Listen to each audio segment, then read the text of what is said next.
เออบ่แม่นเว้านิ้วเว้าหยอกเว้าอันเว้าแอ้ได้พี่น้องเอ้ยเนาะบ้านเฮาเว้าแท้พี่น้องเอ้ยเนาะบ่าวปัดไส้บ้านเฮาเอิ้นแกงกะหรี่ก็แกงเขียวหวานอยู่แกงเขียวหวานบ้านเพิ่นบ้านเฮาก็พักอีเลิศกับอีเลิศพักบ้านเพิ่นเลยนางเลิศนั่นเด้เฮ็ดได้ซะเนาะสบายดีเด้อบ่ไหวแล้วอ่ะดิ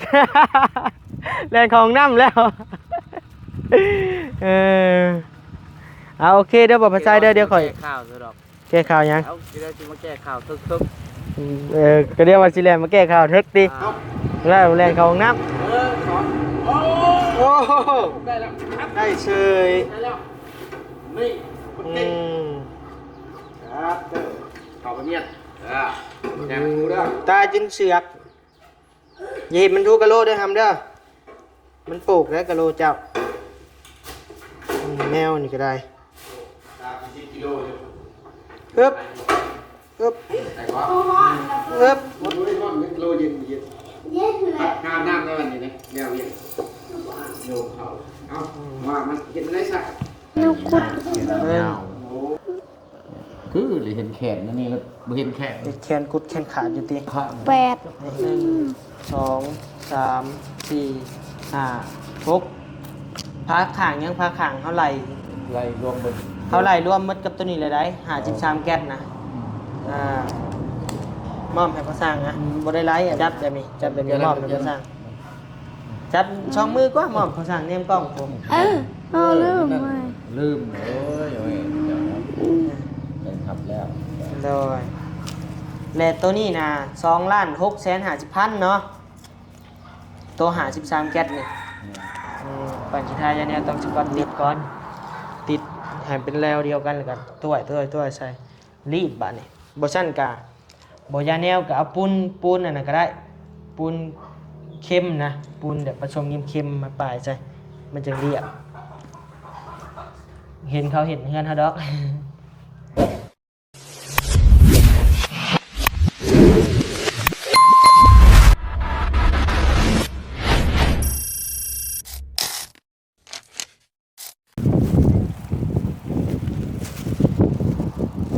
พี่น้องเลยเนาะกราบทักทายสบายดีและสวัสดีพี่น้องเมื่อทุกคนเด้อนะพี่น้องเนาะบ่ว่าสิเป็นพังไทยพังลาวแล้วก็ต่างประเทศเด้อพี่น้องเด้อเนาะใช้ลมก็แห้งๆพี่น้องเอ้ยเสยผมไปนี่หมดแล้วความหล่อบ่นิ้วพี่น้องเอ้ยว่าหยอกเด้อพี่น้องเด้อเนาะเนาะมื้อนี้ก็มาพบมาพ้อกันอยู่เฮือนน้องสายฟ้าเช่นเก่าเช่นเคยเด้อพี่น้องเด้อเนาะมาพบมาพ้อกันช่วงเที่ยงพี่น้องเอ้ยเนาะอยู่เฮือนอยู่ซ่านหนองสายผ้ามาเข้าเบิ่งเวียกเบิ่งงานก่อนพี่น้องเอ้ยเดินทางมากับบ่าวยาว2คนมาพบกับบ่าวพัดไส้อีกพี่น้องเอ้ยเนาะมีอยู่3คนบัดพี่น้องเอ้ยมาเบิ่งเวียกเบิ่งงานพี่น้องเอ้ยเนาะในเฮือนในซ่านหนองสายฟ้านี่แหละฮอดคันได้แล้วบ่ได้มากะมื้อวานนี่ก็บ่ได้มาพี่น้องเอ้ยเนาะบ่ได้มามื้อนึงไปฮอดไสแล้วเนาะพี่น้องเนาะยังบ่ได้เห็นอยู่ได้บ่นิวก็ได้มีแต่ย่างไปเบิ่งกินนี่กับบ่าวยาวพี่น้องเอ้ยจะเป็นจังไดแล้วเนาะยังไปกวดเบิ่งออกมางามอยู่บ่หรือว่าเป็นแนวใดพี่น้องเอ้ยเข้าไปโดยรวมกินนี่ก็คือว่างามอยู่สะอาดเนาะพี่น้องเนาะแต่ไปเบิ่งอีกก่อนเงินซานน้องสายฟ้าพี่น้องเอ้ยเมื่อกี้นี่ก็ได้ยินในคลิปแรกนะพี่น้องเนาะเรื่องน้องบุญทวีก็คือสิฮู้นั่นแหละมาหาว่าสิมาแจ้งข่าวเพิ่นก็ไปแหละบ่เห็นแล้วพี่น้องเอ้ยอยากสิแนวใดแล้วพี่น้องเอ้ยเนาะไปพี่น้องเอ้ยเข้าไปเบิ่งให้เบิ่งซ่านน้องเพิ่นเนาะโดยสบายดีเด้อบ่าวชายเด้อสบายดีโดยเอายังมากินน่ะเอามาฝากน้องเซฟ้ายามเพิ่นบ่มีของกินบ่ได้มาเพิ่นหลายมื้อเลยเอาแกงกะหรี่กับกับแกงเฮ็ดอยู่พังไทยเพิ่นเอิ้นจักแกงอีสังแกงกะหรี่บ่บ้านเฮาแกงกะหรี่บ้านเฮาแกงกะหรี่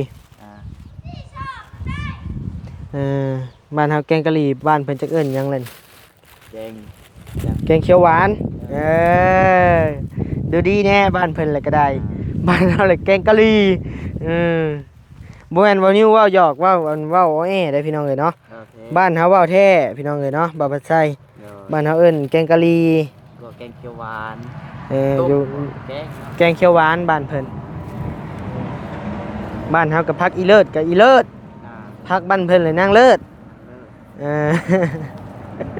เฮ็ดได้ซะเนาะ บ่คือมือคือขู่ได้เออคันว่าบ้านไอ้เตียงกะมากระแตบกับมากระแตบบ้านเฮาเลิศเอิ้นนั่นมักถั่วแง่ ตัวแห้ ถั่วแห่เนาะเออต่างบ้านต่างเมืองเอิ้นต่างอันพี่น้องเอ้ยโอ้ อย่างไร หลายอย่างต่างกัน ทึกเจ้าเข้าใจว่าคำว่าทึก ทึกนี่กับหมู่คู่และทึกคือแบบข่อยกับเจ้านี่ก็ทึกนี่ อ่า บักทึกนี่คือหยังคือว่าผู้ชายนะพี่น้องเอ้ยเนาะ แม่นโอ้บาง หัก คน แพงกัน บางคนเขาบ่เข้าใจเขาว่าทึกกันคือแท้ งัวควายเด้เนาะ ก็ดอกควายอยู่แล้ว ควายงัวทึกบักทึกควายบักทึกน่ะนะ ควายบอก แต่ ทุกควายคือว่า ควายบักทึกตกเครือมักทั่ว ว่าไว้ด้วย ควายบักทึกตกทั่ว เออว่าไป ทุกเครือบักทั่วควายทุกทั่ว ควายบักทึกตกคั่วบักเครือ ว่าบ่ได้ดอกว่าไว้พี่น้องเอ้ยอันที่จริงอะว่าซ่านี่ได้อยู่ควายบักทึกตกเครือมักทั่วแต่ว่าบัดว่าไว้แล้วเว้าบ่ได้บัดนี้ ทุก ได้แล้ว นี่แหละพี่น้องเอ้ยเนาะคำว่าทึกๆนี่คือว่าคำว่าหักแพงกันหมู่คู่พี่น้องเอ้ยทางบ้านไอ้เตียงได้คะแนนคือแบบบ้านข่อยนี่ฮะเฮ้ยบ้านนี้ไทยสวรรค์เด้เฮ้ยสบายดีเด้อบ่ไหวแล้วอ่ะดิ แรงของน้ำแล้ว เอาโอเคเด้อบ่ภาษาเด้อเดี๋ยวข่อย แก้ข่าวซะดอก แก้ข่าวหยัง เอาสิได้สิมาแก้ข่าวทึก ก็เรียกว่าสิแลนมาแก้ข่าวทึกติ อ่า แล้วแรงเขาห้องน้ำน้ำบ่มีซ้ำนะคอยเบิ่งนี่หันหลักเอาน้ำก้อยปูนอีกบาดดิทึกอีก โอเคพี่น้อง โอเคเด้อบ่าวใจเด้อสวัสดีเช็ดตายรถบัดนี้แล้วรถจะใส่ไฟฟ้าให้เอาน้ำให้นะน้ำก้อยปูนนี่รถเปื้อนบ่ น้ำด่างพัก บ่ได้มันเป็นน้ำสีกันมันได้อยู่ไอ้เอ้ยได้อยู่เอาไปรถได้อยู่ใส่ได้อยู่ เสร็จแล้วเฮานี่สิหนูไปหาย นี่ก็ที่ความมัด บอกว่า มือนะฮะยังบ่ทันมือนะ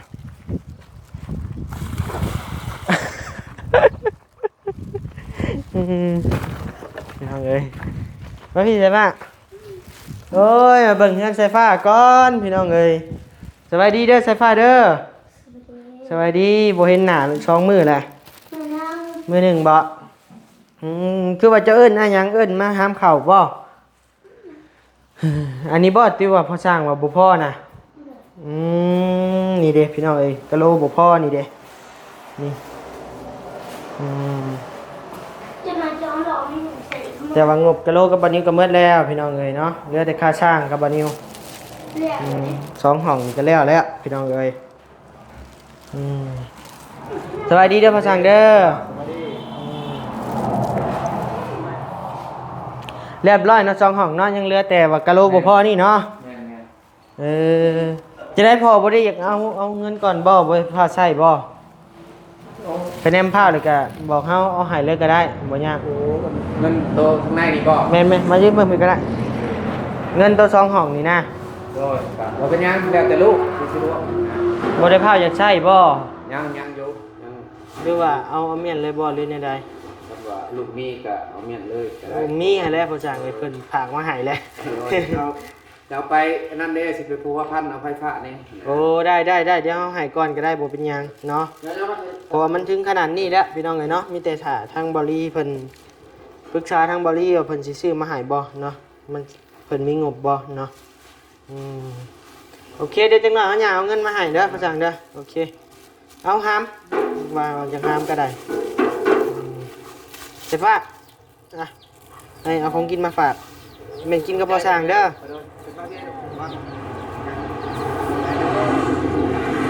เอาพวกเจ้ายังไงเอาเดี๋ยวเฮงตกเอาสอนโอ้ โอ้โห ได้แล้ว ได้เฉย ได้แล้วนี่คน อื เก่ง ม ครับเขาไปเมียนแหนมกูเด้อ ตาจึงเสือกอย่าเห็นมันทุกกะโลเด้อทำเด้อมันปลูกแล้วกะโลเจ้าแมวนี่ก็ได้ ตาเป็น10 กิโลอยู่ ฮึบฮึบ ได้บ่ ฮึบโอ้ร้อยดีนี่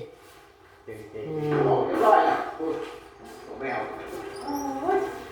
มักลิ้นหน้าแมวนี่ก็ได้ อืม แห้งหยอกเป็นแห้งยืง เห็นดูอยู่ในนี่โอ้ของบ้าน บ่ย่างแมันบ่เป็นเห็ด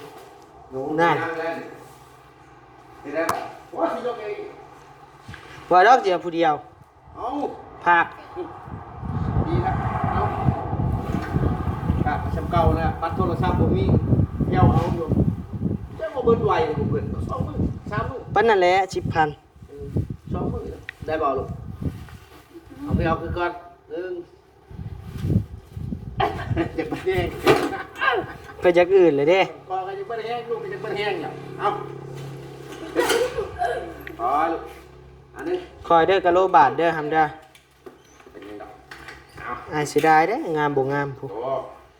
เดี๋ยวสิได้เดี๋ยวสิได้เอาเบิ่งดูเบิ่งเอาให้ดูเบิ่งเอาขึ้นชุงลูก ทับแมวได้หำ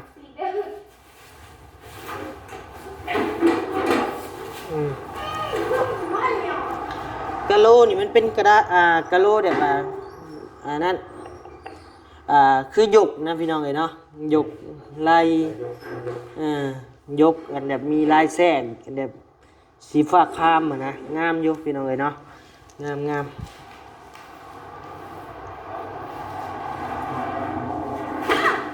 สะอาดสะอ้านดีพี่น้องเอ้ยเนาะ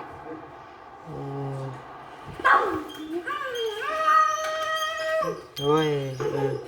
ม่วนเถอะเดิ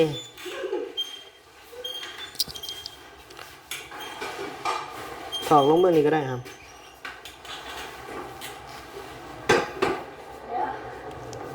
ได้ครับเนี่ยครับ ยัง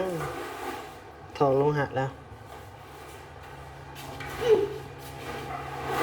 คอยคอย โอ้ยเดี๋ยวหามขึ้นไว้บ่ผู้เดียว ถามประชา ถาพ่อช่าง 1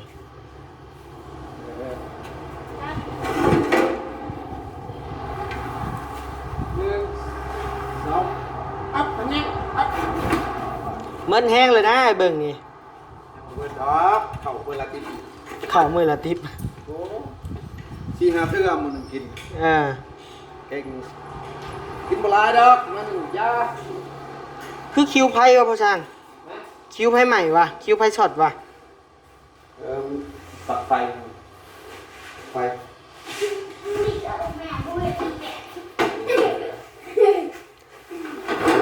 เดี๋ยวทางบนิวไปเอาเงินใหม่พ่อช่างก่อนพี่น้องเอ้ยค่าช่างปูกะโลในห้องนี่แหละพี่น้องเอ้ย2 ห้องเนี่ยแล้วเบ็ดเสร็จแล้วเรียบร้อยเอาแม่ซุกนอนพี่น้องเอ้ยอย่าง เพราะว่าแล้วก็ ดูไอ้ก้อนโลเย็นเย็น เย็นอยู่แล้ว ข้าวน้ำได้วันนี้นะแนวเย็นโยกเขาเอาว่ามันเย็นได้สัก เกิดการทุบเลย โอ้สูงกันเลยใช้เจ้าแล้วสูงแม่เจ้าเฮงเต็งเลยสูงเป็นเช้า ยับไปเป็นไงโอ้ที่แขกเห็นคือแขกบ่เห็นเท่าว่ะ เอายัง แขนกุด เอาไปตัวสิ จ้อนในเพิ่นแน่ โอ้ย แขนเอากุด แขนยาวคือเลยเห็นแขนนั่นนี่แล้วบ่เห็นแขน ติดแขนกุดแขนขาดอยู่ตินี่ เขาให้แขนกุดจะให้แขนนะ มีฮอดเดี๋ยวหอยพออยู่เนี้ยปึ๊บ นี่แหละพี่น้องเอ้ยเนาะงบเฮือนบ่สร้างเฮือนไฟฟ้าค่าสร้างปูกะโลพี่น้องเอ้ยเนาะ นี่ รอบแรกเท่าไหร่ก็900,000เนาะ แม่น 900,000กีบพี่น้องเอ้ยเนาะเบิ่ง1 2 3 4 5 6เอามาอีกจะเอามาอีก2 ติด 7 ราคา 8 1 2 3 4 5 6 พาข้างยังพาข้างเท่าไหร่ ไล่รวมเบิด เท่าไหร่รวมหมดกับตัวนี้เลยได้53แก๊สนะบ่ได้ไล่อันนี้ฮะ1 2 3 4 5 6 7 8 9 10 9บ่ได้10 9 1 2 3 4 5 6 10 7 8 9 ข้าวอุ่น เรา อีกใบเดียวนี่สองใบ เด้ออันนี้น่ะเป็นเงินค่าสร้างนะพี่น้องเนาะค่าสร้างภายในห้องน้องไฟฟ้ากับบุญทวีนี่พี่น้องเลยเนาะ18แก๊สเนาะ แม่น 18แก๊สจำนวนเงิน900,000ค่าสร้างพี่น้องเลย18หรือ19 18เนาะ แปะ 18900,000 จะมาเพิ่มมันดัง6แพ็คมาใส่ 6แก๊สนะเฮาไล่กับตัวนี้53แก๊สนี่เพราะว่าเฮาไล่รวมมาเลยเด้ทั้งสีนี่กับสีนั่นนะ เอาไป มันรวมกัน53แก๊ส ถึงแล้ว เอามอบให้พ่อสร้างนะจับเดี๋ยวนี้มอบให้พ่อสร้างจับช่องมือกว่ามอบพ่อสร้างเนมกล้องผม เอาลืมไป ลืมโอ้ยเดี๋ยวนะได้ทำแล้ว โดยและตัวนี้นะ2,650,000เนาะตัว53แก๊สนี่2 ล้าน1 2 3 4 5 6 50,000นี่พี่น้องเอ้ยเนาะพอดีครบยังเหลือแต่ตัวนอกเด้อพอเด้อบัดนี้ตัว53แก๊สนี้แต่ต้องเบิ่งก่อนพี่น้องเอ้ยสิหมดจะแก๊สเนาะคะแนนว่ามันบ่พอก็ต้องได้ตื่มค่าสร้างอีกเนาะคะแนนมันเหลือกะน่าจะให้พอเพิ่นไปเลย53แก๊สนี่แหละกะทางเบิ่งพี่น้องเอ้ยเนาะคะแนนบ่พอก็มาตื่มซะอีกนี่จะแก๊ส3แก๊สบ่ แม่น บ่พอ3แก๊สงบน้องไฟฟ้ากันยังเหลือค่าสร้างกับบ่นิวเนาะเรื่องอุปกรณ์นั่นนี่กะอีกอันนึงนะพี่น้องเนาะเอาเข้าถุงเมนคือเก่านี่แหละเนาะเดี๋ยวยังเหลือเก็บสีเนาะพ่อช่างเนาะ แม่น กับ ภาษีตัวของกบบ้านตะปูพวก กับเรื่องแนวนี่แหละยาแนวอัน ยาแนวคนละ ยาแนวแล้วก็เก็บนี่พี่น้องเลยเนาะเก็บขอบนี่เอาสีมาทาใส่ ค่ะ คะแนนอย่างมันงามแท้ๆก็เอายาแนวมาตัวใส่เลยก็เอาการ์ดคีย์การ์ดมารีดงามๆนี่ได้ น้องยังมาถึงชายอันนี้ ก่อนสิทายาแนวต้องสกอตติดก่อนติดให้เป็นแล้วเดียวกันแล้วก็ตัวใส่รีดบาดนี่บ่ซั่นกะบ่ยาแนวก็เอาปูนนั่นน่ะก็ได้ปูนเข้มนะปูนแบบผสมเค็มๆมาป้ายใส่มันจะเรียบเห็นเขาเห็นเฮือนเฮาดอกเป็นเห็ดงามเพราะว่าถ้าต้องเห็ดมันเชยลงมานะเพราะว่าบ่ให้ขี้ฝุ่นมันจับเด้พี่น้องขี้ฝุ่นมันลงมาแล้วบ่ให้มันจับนะปัดออกเลยได้รถต้องเห็ดเฉยๆลงมา ชื่อผลว่าจะ แล้วก็ยังเหลือเสานี่ได้เนาะพ่อเนาะจะโบกเสานี่ได้นี่เสาหน้าบ้านนี่งานโบกยังบ่แล้วได้พี่น้องเอ้ยโบกเก็บเสานี่อีกนี่ งานหนักว่าแป๊บเดียวเลยเห็ดมือเดียวเนี่ย แป๊บเดียวเราก็สร้างเห็ดแบบโบกเก็บเหลี่ยมซื่อๆนะพี่น้องเอ้ยบ่ได้ตกแต่งเนาะเดี๋ยวโบกซื่อๆนี่แหละโบกเหลี่ยมเสาจับเหลี่ยมเสาซะว่าง่าย โหแล้วถ้าถึงมาอย่างนั้นน ๆบ่เป็นหยังดอกไม้อะนะ แล้วสัญญาแล้วมันนอกใน มันปกติดอกอันมีแต่ทางนอกก็เก็บแผ่นชราแม่ชราแหละยังเหลือหลายอยู่พี่น้องเอ้ยเนาะสิว่าน้อยก็บ่น้อยหลายแหละ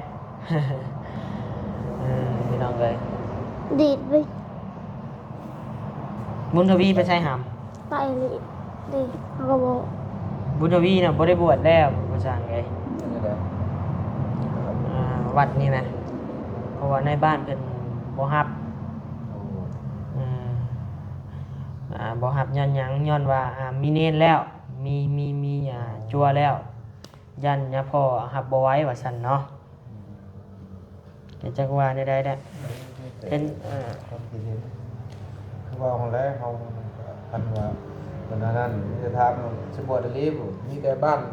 เก่าคนคนแรกไปพาคนคน ถ้าบ้านเก่ารถพ่อเฒ่าเพิ่นบ่ฮับบาดนี้ โอ้นั่นผมบอก เพราะว่าเฮามื้อนะเขาไปถามนั่นแม่เฒ่าเพิ่นว่าบ่เกี่ยวกันแล้วว่าซั่น โอ้ ได้ยินจากปากแม่เฒ่าเพิ่นเองดอกบ่นิ้วก็ได้อืม มาสร้างชีวะ ไม่สร้างชีวะ สร้างก็มีแต่ แนะนำให้ก็เฮาก็แนะนำสร้างบ่แม่นว่าผู้จับผู้ขายได้บ่ปวดเนาะท่านผู้จับผู้ขายว่าบ่ปวดชุด คันว่าเพิ่นมอบเจ้าก็ได้อยู่เนาะภาษาเนาะ แหมเป็นไงได้บ่อยากนี่ก็บวชอยู่บ่ได้บ่หนึงก็ได้ก็แต่เพิ่นอยู่ได้ ก็แนมน้องบุญทวีคืออันอยากบวชอันนี้รอบวชบ้านบ่นิ้วก็ได้พี่น้องเอ้ยเฮาเด้ ให้ทางพ่อทางหรือว่าทางบ่นิ้วนี่ก็ได้ให้ผากพ่อบ่นิ้วหรือว่าพ่อสร้างนี่ก็รับเมียนเซ็นอันนี้ก็ได้ เฮาก็มื้อนํแหม่ เป็นคนเมืองดีคือว่าเอาแล้วมันใจเพิ่นจะบวชคือใจเฮาจะไปเถื่อบ่ได้มันอยู่บ่ได้เอาฮ้อนของรุ่นเพื่อนของชาติคือจะไปบนใหม่ก็จะเป็นมันว่าเฮาก็บ่ได้ติดกับเขาอยู่ตลอดคันคือใช้ผ้านี่แค่นั้นกินอยู่นํตลอดมีหยังก็เพิ่นผัดคือว่าหั่นแหละมันคนใหญ่แหละคันสิเว้าก็เฮาก็ทีมงานชายบุญคันสิเว้าความมึงแฮงหลายก็เป็นไปบ่ได้ แม่นฮะสิ ตัวจริงก็ เฮาสิไปว่านั่นก็บ่ได้เพิ่นเนาะบุญทวีจังได๋ พ่อนี่แหละมันจะแนะนำให้แนวดีหั่นแหละ แม่ แนวบ่ขับก็บอกอยู่เนาะมันก็ บอกแต่เพิ่นบ่พังก็แล้วแต่แหละ มันจะได้แหละ เอาโอเคเด้อพ่อเด้อเนาะ จ้ะ คือว่าเงินการสร้างส่วน2ห้องนี่ก็เรียบร้อยแล้วพี่น้องเอ้ยน้ำมอบให้พ่อสร้างเพิ่นแล้ว เมื่อ เที่ กี้ พ่อ เฮา สร้าง กำลัง เพิ่น สินอนรับเลยเมื่อ อยาก กี้ ไปแดนพงแดนไพ่เพิ่นเนาะไปตื่มๆกัน เฮาก็มื้อนํบ่ช้าง สำหรับคลิปนี้ก็มีเพียงสำหรับพี่น้องเด้อเนาะปานิวก็สิได้ลำลาก่อนเดี๋ยวฝากติดตามชมไปอีกเนาะพี่น้องเนาะสิเป็นใดๆเฮือนน้องสายฟ้าแล้วก็น้องวุฒวีทำพี่น้องเนาะโดยสบายดีบ๊ายบาย เด้อ น้องเอ้ยยังเหลือเด้อภาษาเด้อเงินค่าสร้างเนาะคะแนนบ่พอคัดพวกของอย่างไรก็บอกได้บ่ยากดอกเนาะไปพี่น้องเอ้ย เนาะ โอ้นูจะว่าจะลืมหยังก่อน ลืมไหมสวัสดีปะลุงดูสวัสดีป้าพี่น้องเลยเนาะทางบ้านนิ้วก็จะเดินทางไปเยี่ยมน้องๆเพิ่นอยู่บ้านนะก่อนน้องอึ่งน้องอ่างแหละ บ่ได้ก็ไป โดยอยู่ดีมีแห้งเด้อพี่น้องเด้อเนาะลำมันน้ำมันส่งมาลำรวยพี่น้องเลยเนาะโดยส่งมาลำรวยบ๊ายบายสิไปใช้เป็นนี่นอนแก้มจนเบ้มาแล้วพู นอนเด้ แก้มเบ้มาแล้วจังหน่อยเป็นแก้มของเขาคือพอสร้างแล้วจังหน่อยก็ได้ โอเคเนาะพอสร้างเนาะโดย